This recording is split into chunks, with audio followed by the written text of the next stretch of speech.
Ladies and gentlemen, boys and girls, children of young ages, tonight your how many subscribers do I have now here? Let's see here. I can't see from here. Let's check back on my phone really quick here. See how many subscribers that I am at, just for the heck of it, before I try this introduction once again. Hold on, I'm off camera for a second, but it makes sense. No, I do not need another notification that I'm live. So wait, hold on. Channel. How many subscribers do I have? 932. All right. Anyways, let's continue on here. Oh, ladies and gentlemen, no, sorry. Take 3. Oh, ladies and gentlemen, boys and girls, tonight, your 932-time subscriber, the Club of the Man 1993 presents, with this Flash t-shirt on, although I prefer it as my Bazinga t-shirt because I love Sean Cooper. With my new flashy pirate hat, we got our live review of Smackdown Live. And I had to be careful because I didn't want to bump my knees off of the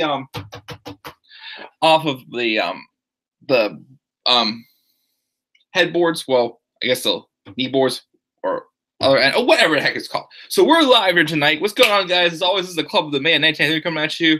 Not as good as my entrance last night with Who Wants to Jam with the Man. I still thought that was freaking awesome. I love doing that entrance. Of course, here's the thing. The reason why it took me a while to start this live shoot is I'm trying to think of an entrance to do just for the heck of it.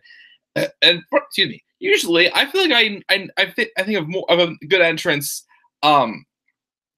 before I go live for a review that I know I'm going to be ranting on.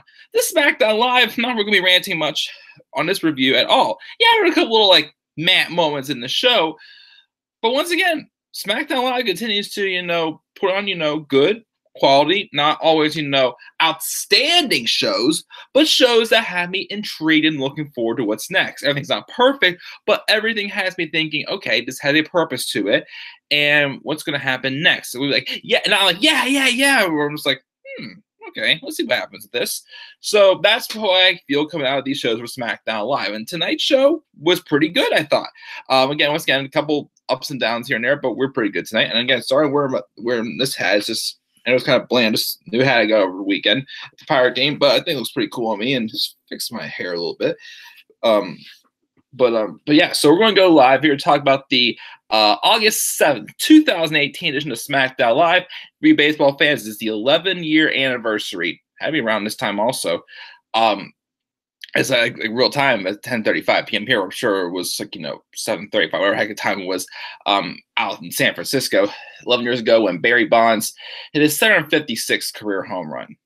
Record tainted or not, we're not here to discuss that though, but we're here to discuss SmackDown Live. It took place in Disney World today in Orlando, Florida. You know who you are, but if you live in Disney World, near Disney World, I am super jealous of you. I have not been to Disney World in 14 freaking years. Oh, let's pack your bag. I'm going now. Whoa, I'm going to Disney World. Never mind. Just kidding. I'm not going there yet. Well, maybe sometime soon. At least not the last time I went down there. I almost got canceled because of Hurricane Charlie. But anyways, Serenity now. I'm sorry. Shanti. No. Okay, I'm going way out of time. Anyways, guys, we're live for this review of SmackDown Live for the August 7th, 2018 edition. That did take place in Orlando, Florida. Solid show, solid to great show overall. Didn't think it quite hit A level, but it was still a great show to sit down and enjoy, refreshing after last night's, last night's Raw I thought was teensy-weensy bit better than we've been lately. But for the most part, I'm like, you know what? It was not, well, okay. Last night's Raw still was not that good. No, Raw sucked once again. SmackDown was awesome. Live chat. So we got a live chat before we get started here with this review. We've got Dakota, who returned, wasn't here last night. Dakota's grand return. What did you think of Orton's promo? We'll talk about that at the beginning. The New Day versus The Bar gave him the urge to give this show an A, almost an A-, almost an A. That was an awesome main event, I gotta say. And the New Day are the best tag team, and to prove it, they always put on the best matches in the tag team division. I mean, definitely get it. I feel, the New Day aren't really the greatest wrestlers out there. But I do think they definitely put on, good enough tag matches to entertain us for the most part. But so I do agree with that comment there, Dakota.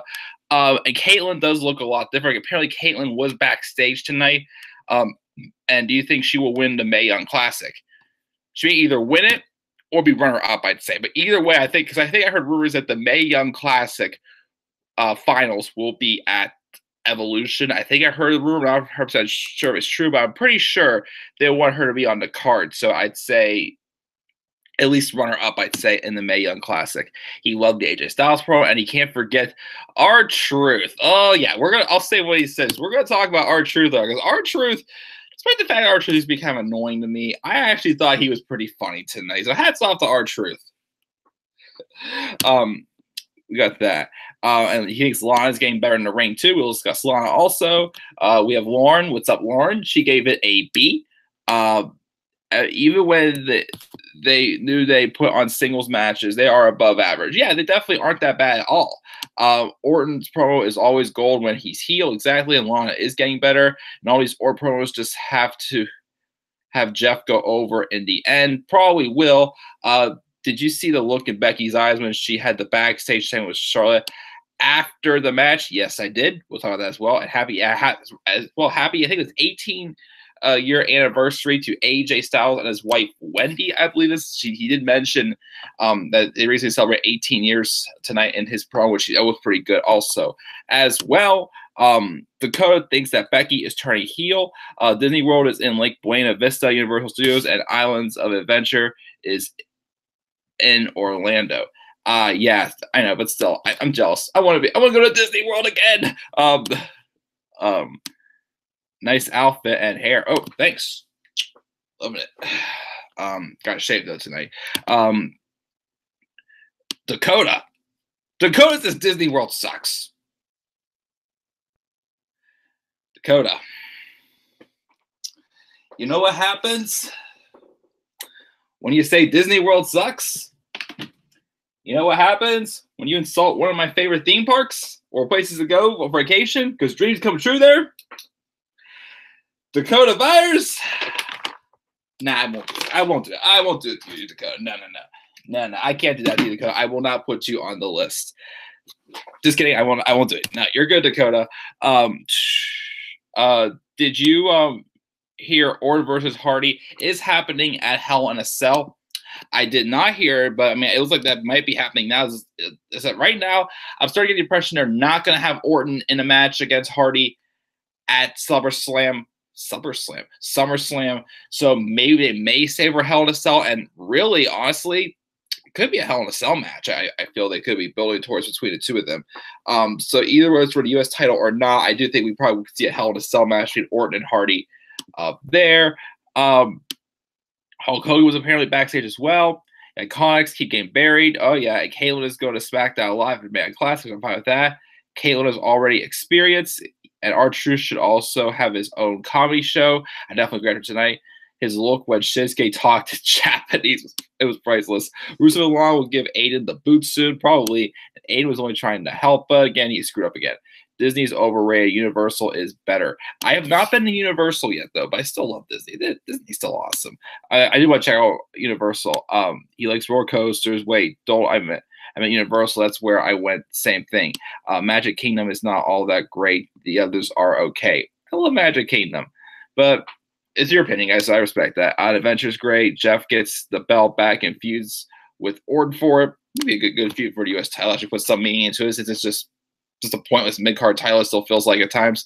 But yeah, that's an introduction talking about Disney, Universal Studios, all that jams. I just haven't been there in 14 years. I want to go back again. Ride Space Mountain and some of the other cool stuff again. But I do have to check out Universal someday. I've never been to Universal, though, especially Harry Potter World. I want to see Harry Potter World. Ooh. Anyways, let's get to this review of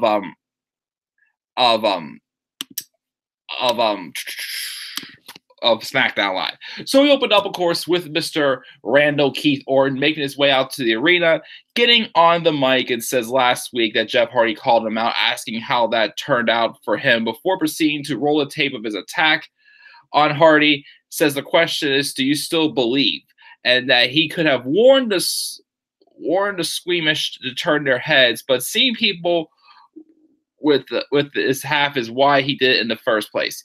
Here's to dismantle our favorites' identities and become so violent that we'll want to change the channel.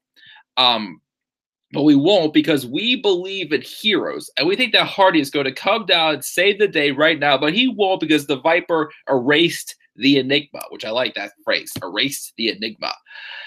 He says he doesn't get the respect he deserves from anyone in the crowd or in the back. He's going to give us a history lesson, saying that he was the youngest man in the locker room at one point and became the youngest world champion ever. He's a 13-time world champion. He's main event every major show on multiple occasions, but we still don't respect him. Sometimes in life you have to make choices. We have all made our choice, and so he has made his. So he'll race every superstar that we choose to believe in, starting with Jeff Hardy, piece by piece by piece. But he claims it's not his fault. It's on all of us. You call him what you want, the apex predator, the Viper, even legend killer. But the only thing you need to call him is the three most destructive letters in sports entertainment. R-K. Everyone else says O, but he doesn't say O because, of course, it makes sense because, once again, keep saying, as the heel, Orton is not here to please the crowd. The crowd is chanting the letters with him. He's not going to want to do that in return. So the O does not happen, and he's not going to do the RKO if the crowd is going to enjoy it. So he's not here to, please anybody else. He's saying he is here to, take everyone down, and everybody, we give the respect to those who he feels he deserves more respect than. And again, you can start off with Jeff Hardy, as like I said before, probably get Hell in a Cell match. Again, we don't see. I'm starting to not see him being on the card for SummerSlam. So again, maybe he's a little more time the rest of his knee. So we'll most likely see him again for Hell in a Cell in September. But anyways, that is how we kicked off the show with a nice promo again from Mr. Heel Randall Keith Orton, which again, he looks like he's actually enjoying himself in this, that he's in his own element. So great way to start SmackDown Live. Let's keep rolling here. So we'll go back, check the live chat here and there. But again, I just want to keep things rolling here. Backstage, we see the Bar talking straight to backstage before cutting to Becky Lynch stretching. Charlotte rolls up to her and they talk at once, but Becky lets Charlotte go first. She says she wasn't trying to ruin Becky's moment, and Becky says she gets it. They both want the same thing, but it put her in a tough position. She wanted to be happy for Flair, but she also wanted Carmella to herself, and now the hill she has to climb got a little bigger, but that's okay, she says. At SummerSlam, she'll prove she's the best by being the best, and Charlotte says that means a lot, and she wouldn't have it any other way. She asks if they're okay for a tag match tonight, and Becky says, of course, they're not Sasha and Bayley. Of course, not Sasha and Bayley, because he didn't have a feud dragging on for 6 months that's going absolutely nowhere, except for SmackDown, not SmackDown. Oh, yeah, well, we will have SmackDown women's tag titles and Raw women's tag titles. Let's, again, they merge the divisions. Still feel they should, because no tag teams, well, especially on Raw, it's raining outside crap. Especially on Raw matter. SmackDown's all right. But yeah, they keep teasing these teams. We're great as a team, as Charlotte would say later. Oh, the Boss Holiday, the Riot Squad. Again, only for these women's tag titles if they merge the divisions. Only way I will buy into those women's tag titles. But anyway, so I didn't see this part because at first when I saw the match, I thought the next match we had, which was Charlotte Flair, Charlotte and Becky versus the Iconics.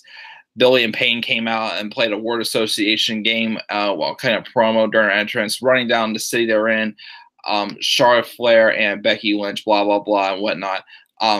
So they cut their promo, once again saying they're going to make things iconic, but they lose again. I mean, again, I thought maybe, there would be some kind of like, tension more being built. I mean, yeah, they tease like someone, telling a story, like, Becky's like, okay, we're cool, but that may not be the case because, Becky's been like, destined to get to, this new level and get back on top of the SmackDown Live Women's Division. But now she's got Charlotte just returning and gain an opportunity to be added to the match out of nowhere. So again, even though I would rather have Becky still be a babyface with the momentum she has right now, I agree with the code. I am starting to see them possibly turning Becky heel, which, I mean, SmackDown's women's division could use another, top heel, because face it, who are the other heels on this division we got? We got the Iconics, who do nothing but lose. And then we have the same thing with Mandy Rose and Sonya Deville, who do nothing but lose. So who's really a big threat here in this division? I mean, we haven't seen Naomi for a while. Has Naomi hurt herself? I haven't seen Naomi for a long time, or unless if Asuka turns. And by the way, I've heard the rumors also of Asuka possibly being added to this women's match, making it a fatal four-way, which I mean, yes, you could say Carmella. I mean, Asuka could come out saying that, she can beat Carmella, but Carmella can only beat her because she had James Ellsworth. But still, James Ellsworth being around just helped make Asuka look stupid. Oblivious. With her being, champion for like 520, 530 days, however long it was in NXT, you think she'd be smart not to know, keep attacking, a guy hanging from a shark cage. Shark cage, Omaha! No. Not going and finding Nemo here right now. Anyways, talking about Disney and Pixar came to my head real quick. Anyways, but you think she'd know not that just to let it go and just continue to beat the crap out of Carmella while she had the opportunity? No. So pretty much what they're going to make this be a fatal four-way. It's going to be all three people who Carmella's had cheap victories over or whatnot, and they're all going to gang up on her, and just three going to prove as a better woman. I don't know. Yeah, I would have much rather seen this match be just Becky and Carmella, but we'll see what happens. Again, I'm hoping that it will at least help plant the seeds for a story leading to a match between Becky and Charlotte at Evolution. So hopefully we get that. But once again, the Iconics look like idiots. They lose again. What can I say? Anyways, we have the New Day interview backstage. And Big E says last week they were Dynamite on commentary, and this week they're trying something different. So Kofi Kingston puts on a blonde wig and pretty much calls himself Kramer Kingman, and pretty much does an imitation of Renee Young. He grills his partners about the bar. Woods says they smell like rancid meat and they've beat them before and they'll beat them again. And as for the Bludgeon Brothers, Big E says they're no strangers to danger and they'll make sure the Bludgeons bow down to the power of positivity. So that was kind of an entertaining promo with Kofi being Kramer Kingman with his blonde wig on. So I thought that was kind of funny and whatnot, just for their match later, which ended up being the main event. We had the Miz on a shoot location. Says it seems like all he does is give, and after a week of negotiations, he's decided to give some to Daniel Bryan, which is making the match official for SummerSlam. He will face him at SummerSlam. We'll hear from him again though later on. And then we also have backstage. We have Charlotte and Becky walking, and Charlotte's talking about how she loves tagging with Becky, and Becky is more pensive, saying things will be a little different at SummerSlam, which Charlotte says they'll just have to be great against each other.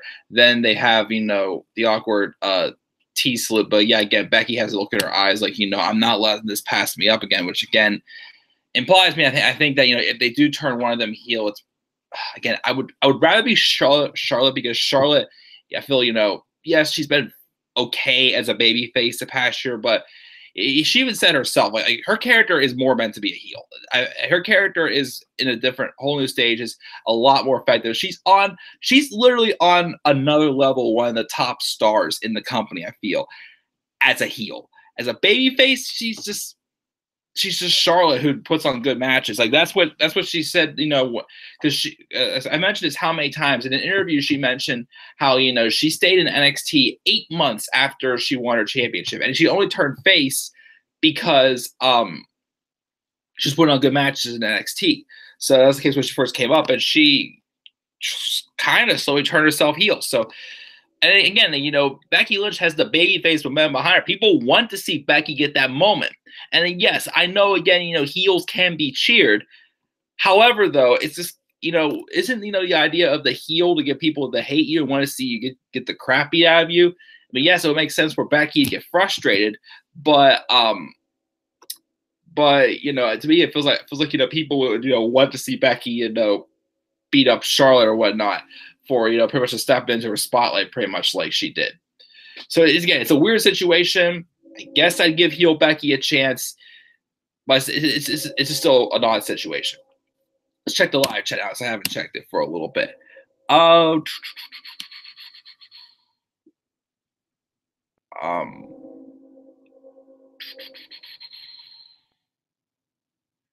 Let's see here. Where were we at?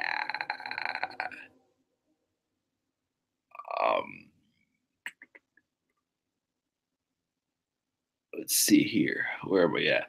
Um, Kings Island is awesome. I have not been to Kings Island yet. I do want to give that a try. It's only about 4 hours away from me. Lauren prefers Styles versus Orton. I definitely am interested in seeing that feud when it comes to happen. Harry Potter was fantastic. You a Potterhead? Oh yeah, I love Harry Potter. When Styles said Joe isn't walking out, I think the match will become an ambulance match. Ambulance match would be it, or stretcher match. I'd be for either one of those. Yeah, sure, go for it. Do you see Joe's eyes? Yeah, it was like he had a black eye or something. Hardy should have confronted Orton, but no. I guess they wanted to sell off the fact that Orton literally did destroy him last week. Joe's going to lose, especially since Styles has to defend his family. That gave away the winner right there. Possibly, not sure. Orton does have a point. He does. Do you think it's going to be the B team versus Matt and Bray versus the Revival? I mean, they're doing the triple threat on Raw next week. If anything, it'll probably be what am I thinking here? It'll probably be, if they do have a match for the Raw tag title at SummerSlam, it'll probably just be, I'd say, at this point, it's probably gonna be someone's gonna be winning the tag titles on Monday, and then them and the BT will get their rematch at SummerSlam. I think that's what I'm gonna say. Let's see here. Even though Orton is heel, he gets cheered. I mean, definitely, yes, that is true. But he definitely, plays with, ignores, well, character-wise, he, doesn't acknowledge what the crowd wants, pretty much. But I guess they think it's good. Dakota, please don't sing the B Team's new theme song. I absolutely hate it. She likes Styles, but Joe needs to win. I do agree. Charlotte's probably losing the briefcase through disqualification. Wouldn't surprise me. Orton could insert himself into the match. I think so. Yeah, I do agree the card could be better. I mean, the SmackDown side, I'm looking forward to. The Raw side, nah, I don't really care that much at all about the Raw side. Joe is overrated. He sucks in the ring. He has hurt Rollins. He had hurt two other guys as well. He is careless. That's your opinion. That's fine. Did Renee get your teeth done? Not sure. You'll really kills do because SummerSlam is going to be 7 hours. Maybe that's what Lauren told me. Becky was savage when she dissed Sasha and Bayley. Yes, she was. I like the Bar, I like the Miz because he's an awesome heel.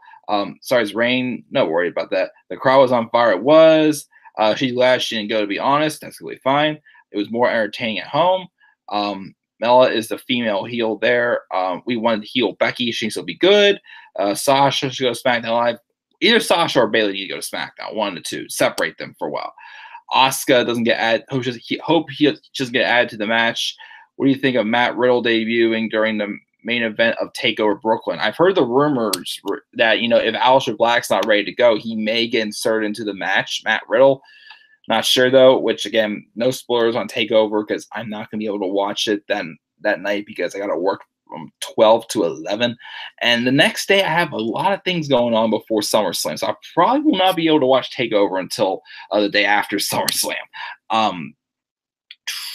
Yeah, just kind of glad Becky didn't go to Raw. She would have been ruined. Oh, I completely agree because once again, over on Raw, unless your name's Roman Reigns, you're nothing.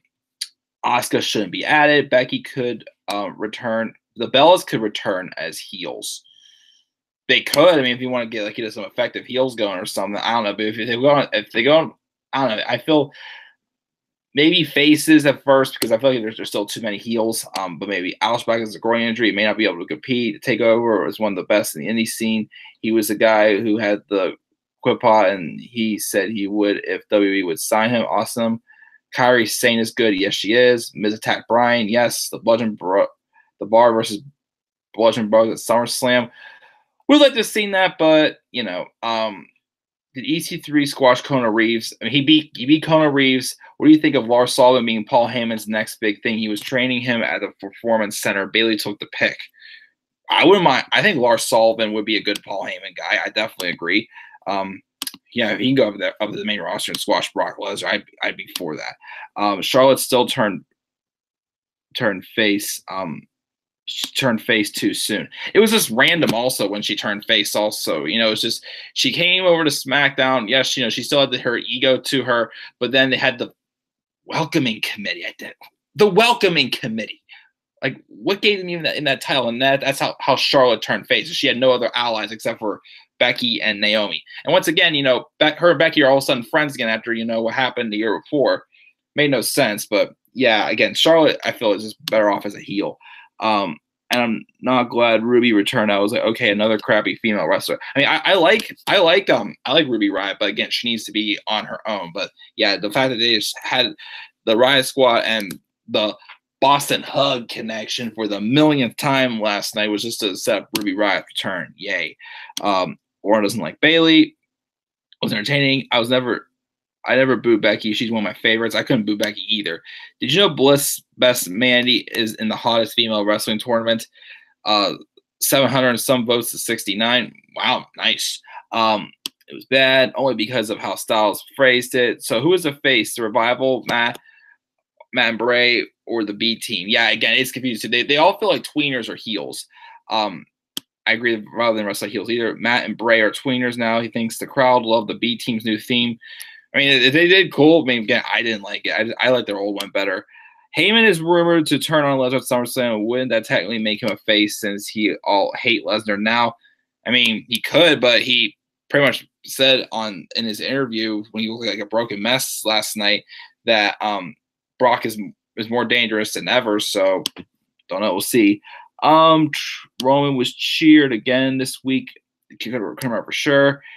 I don't know if he for sure is. Why does Liv Morgan dye her tongue blue? There was an article out about it recently, but I didn't get to read it. And she thinks that Roman's never going to win the crowd over.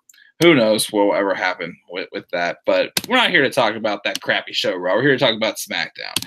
Anyways, let's continue on with the review. Thank you guys for stuff with a lot of check. Keep it going. First, we had a recap of what happened with Samoa Joe's promo last week, attacking AJ Styles for being pretty much a bad family man. AJ comes out. He says a lot goes on between these ropes, trash talking, and contested manhoods. And when that happens, it gets personal. Last week, Joe made it personal by talking about his family. So here's the thing. He wants to be one of the greatest WWE superstars for his family, and that doesn't make him special. We all make sacrifices as family, and that's why he's supposed to do as a father and as a real man. He's away from home for 200 days a year. He misses sports, birthdays, and once again, he put over the fact that he just celebrated his 18th wedding anniversary with his wife, Wendy, on Sunday. The reality is his wife is basically a single parent because he can't be there. But the point is to give your kids what they need. That's why you're here. Trust him, when his little one falls down, he wants to be there to pick them up and wipe their tears from their face. That's what pissed him off most. Samoa Joe knows his wife and kids, and long before this was the house that Styles built, they shared a cockroach-infested apartment complex and stale pizza together, and Joe threw over a decade of friendship away in a few seconds. He's not going to let him put his hands on this title. Screw that. Actually, at SummerSlam, Joe isn't walking out champion. In fact, he'll be lucky to even walk out at all, period. So, again, there's a good, effective promo, saying how, saying, hey, we've known each other for how many years? We've been on the up and downs together. So he has the guts to come out here and just, try to, basically he's better at what he does and being the better family man than he is. Well, you know what? I'm out here still fighting for that family that I have, made back home pretty much. And, again, just making it on a personal level and making you want to see these guys and get even more angry and go in there and tear the freaking house down. Just as long as Vince McMahon doesn't tell them what apparently he told Styles and Nakamura to not go out all the way at WrestleMania because you can't outdo Roman and Brock. But I'm not going to talk about those two. That's on Raw. We're on SmackDown now. But another great promo by AJ Styles.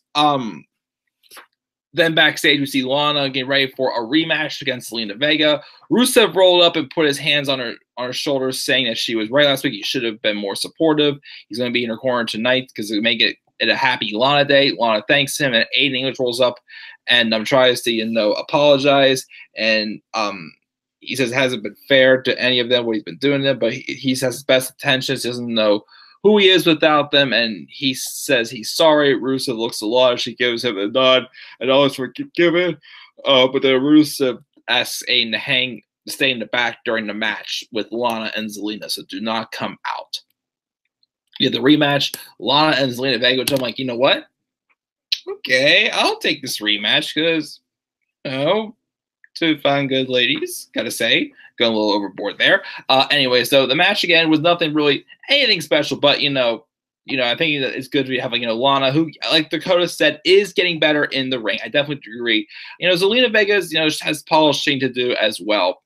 But, I mean, I mentioned tonight on Twitter, again, I'm not saying anytime soon, but if Zelina gets polished as a wrestler, like her character, I think hers and Becky's character would, be able to put on some pretty good feud. I think, I just see, like, Zelina Vega being like that, that effective bully, like trying to get into the mind of Becky Lynch or someone. So that's why I feel like, not anytime soon, but sometime down the line when Zelina Vega is more, taken seriously as a wrestler, what if her and Becky would have a feud like some that they down the line anytime soon. But anyways, the match with Lana and Zelina was not anything, spectacular or anything, but, it just told a story again of, like, two, people we want to see in a ring, get in the ring. And then towards the end of the match, it looked like Lana was about to win. And, Almas was trying to cause distraction. And Rusev was out there brawling with him. Also, once again, out came Aiden English trying to save the day.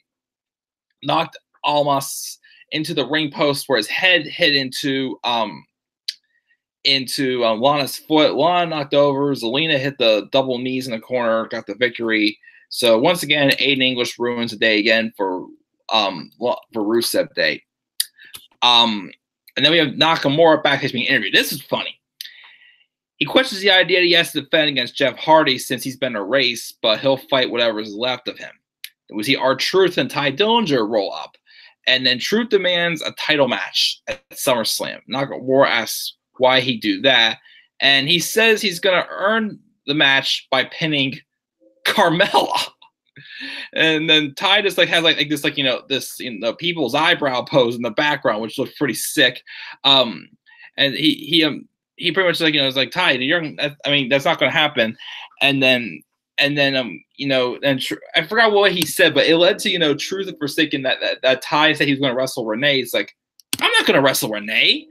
And then Nakamura says something in Japanese, and then, we don't know what it is, but apparently Truth understood what it is, and he was shocked, saying that he doesn't speak Japanese. Dillinger's like, wait, I don't speak Japanese? And then Truth's like, whatever he said was not meant to be heard.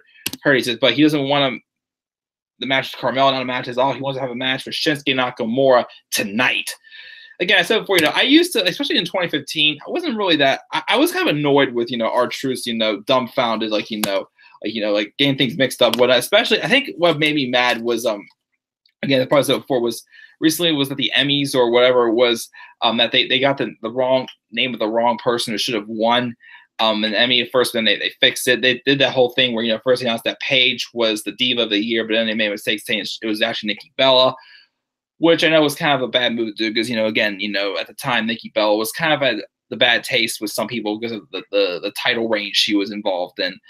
Again, not going to go there. I don't want to crap on Nikki. I don't hate Nikki, but I just didn't like that at all. But anyways, yeah, I thought this was like really funny. Like R-Truth like saying, I'm gonna pin Carmella. Like, would it be funny if during a women's match, like Truth just comes out and just lays down Carmella and goes to pin her. She'd be like, what the hell? But so yeah, we got that match set up for later on tonight. We have Byron Saxton in the ring introducing The Miz, who appears on the Titantron. And then Byron asks if The Miz is afraid to come across paths with Daniel Bryan face to face. Miz cuts him off and calls him a second-rated commentator. Saxton then asks if Miz and Miz will have the same kind of success as Total Bellas. Miz says they've had more viewers in 2 episodes in the entire 3rd season of Total Bellas.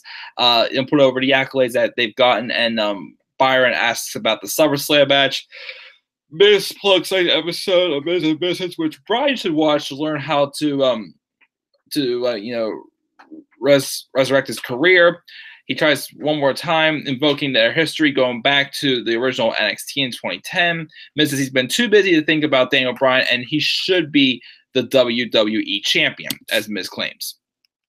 He starts just snapping again, saying he's done sharing the spotlight with someone who hasn't earned it, and rails against Bryan for calling him soft. He's not hiding from anybody, and at SummerSlam, he's going to expose Bryan for being beneath him like he's always been. He tells Byron to go find that bearded bozo to hear from him what he has to say and whatnot. But before he finishes his sentence, Bryan just comes out of nowhere on the set and starts attacking The Miz. He punches him in the face like he said he would, and then Miz's security guards tries to break it off, but Bryan hits them. But then they hit a glass vase on him full of flowers, and then The Miz runs off.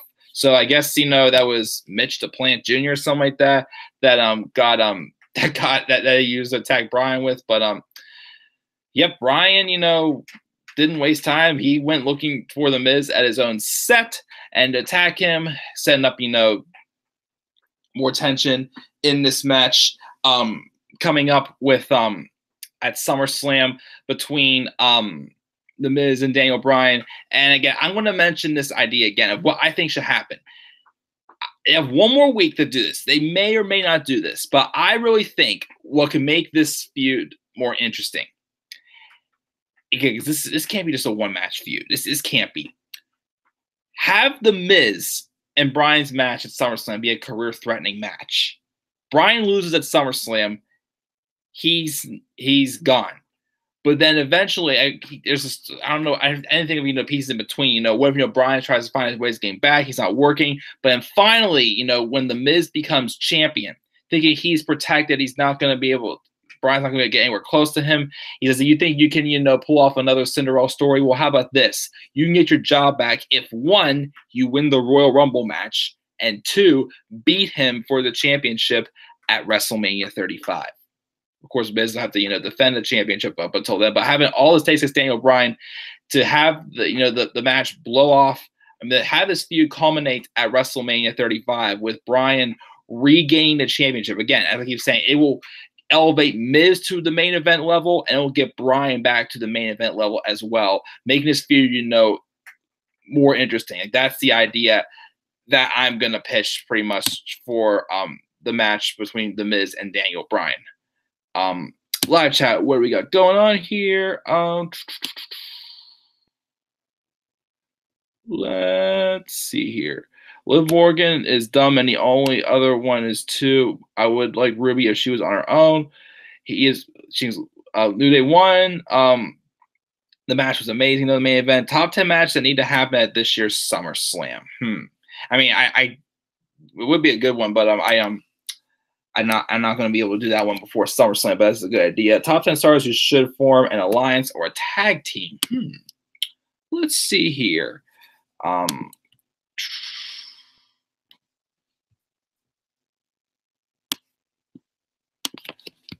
Top 10 superstars who should form an alliance / tag team.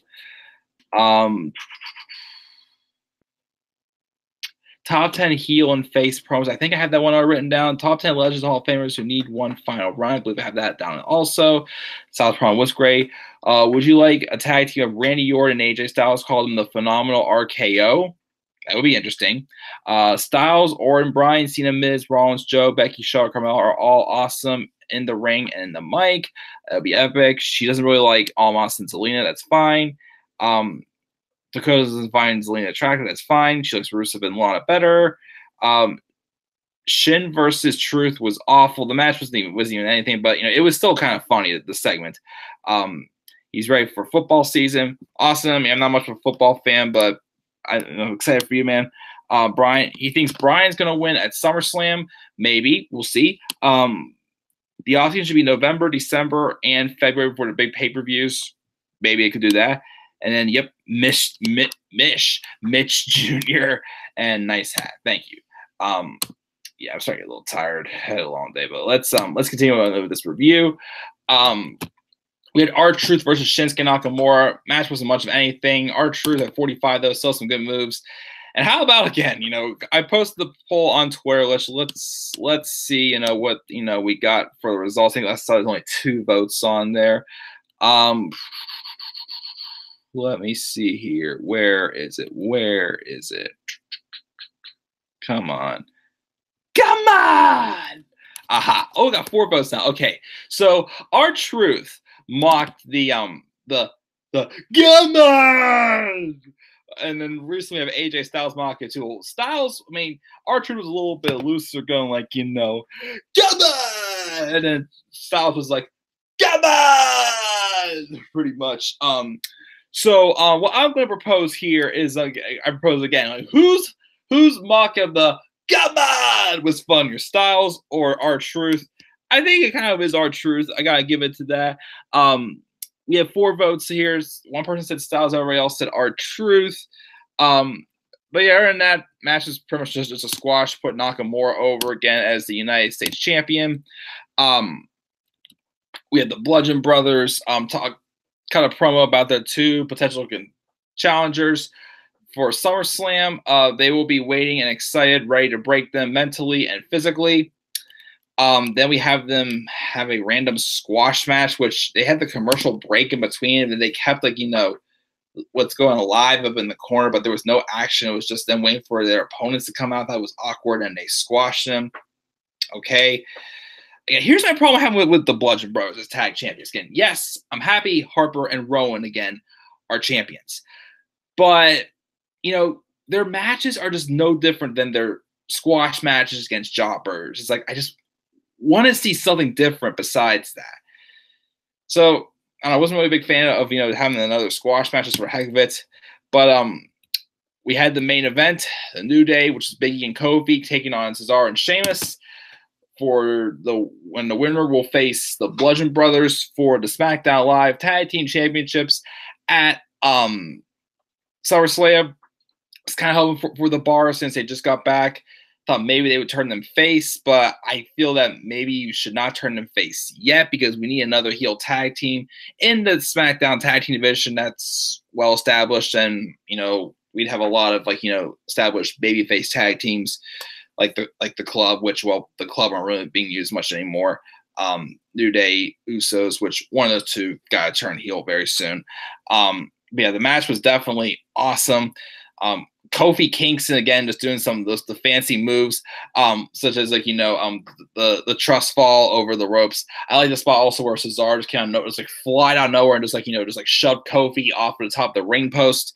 It looked like that the Bar was going to pick up the win. First off they took out Big E, and then Sheamus went for the bro kick on Kofi, but Kofi got out of the way. And Cesaro had a nice looking sharpshooter on Big E, and it looked like Sheamus was about to get Kofi down again outside. Then Kofi a sick looking DDT on Sheamus to take him out of the match, and then Cesaro put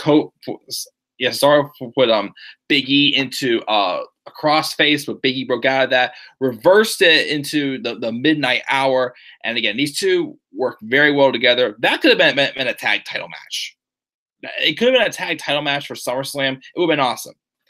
But the New Day win. They're going to face the Bludgeon Brothers. The Bludgeon Brothers were watching from behind, back. It was just a different angle from the crowd. So we're getting New Day and the Bludgeon Brothers at SummerSlam. All right, then I guess see what happens. But I don't know what to expect. Maybe they'll put the titles back on the New Day brief again and make them the 5-time tag team champions. Because I know I heard at one point they're trying to make them have the most tag title victories. Yeah, maybe. I know they kept them away from the tag title scene for a while now. They only really had weren't 2 opportunities, but they weren't really made it to be a big deal at all. Which is at WrestleMania and Fastlane also. So oh well, see what happens. But still an awesome main event. Not sure which match is better, that one or the match that these 2 teams had at Roadblock, End of the Line. The only good thing about that show, which again I attended live. But I'm going to talk about that show though. But that's how we went off the air. Check the live chat quick before I go off the air here and see what we got. If Lesnar retains, he's done. Don't blame him. He liked our truths better. The main event was a 4.25 star match. They'll probably fade the Bludgeon Brothers at Hell in a Cell. Or face them. The Bar will probably face a Hell in a Cell. Didn't like the main event, but she's going to go take my pups out see you Thursday. Love you, great stream as always. Thank you, Lauren, as well for joining in live. She didn't like the main event, though. That's completely fine. But yeah, guys, I'm a little tired, so I'm sorry. I think I'm going to check out here and then watch 205 live, then go to bed. Thank you to Lauren and Dakota for joining in live for this review. Check the other polls on Twitter really quickly here. So 4 votes for who mocked Nakamura's Come On Better, Styles or Truth. Out of the 4 votes, 3 went to Truth, 1 went to Styles. What show would you give SmackDown Live? 4 votes on that. 1 person said A, everybody else said B. And what show joined more this week? Raw or SmackDown Live? 80% said SmackDown Live. 20% said Raw. It was probably Road Dogg voting for that. Again, I'm going to give SmackDown Live a B+. Great show this week. A couple ups and downs. Wasn't a big fan of the squash match with the Bludgeon Brothers. And also, the Iconics again looking like idiots again. So, but it was still a great show. I enjoyed it, and I'm still looking forward to the SmackDown side for SummerSlam. So yeah, that's that. I'll go watch 205 live after this. I'll probably wait till tomorrow morning to review those. I'm kind of tired. I've had a long day. And then tomorrow I'm going to be going to the movies with some friends in the evening, so I will probably review NXT late tomorrow night. If not, then I'll review it Thursday morning. Should we do my special stream this week, which will be my top 10 best and worst SummerSlam matches of all time. That'll be sometime on Thursday, and then just to odds and ends to come. So once again, leave your thoughts down in the comment section below. What grade would you give this week's episode of SmackDown? We'll show you more Raw or SmackDown Live. As always, please like and subscribe.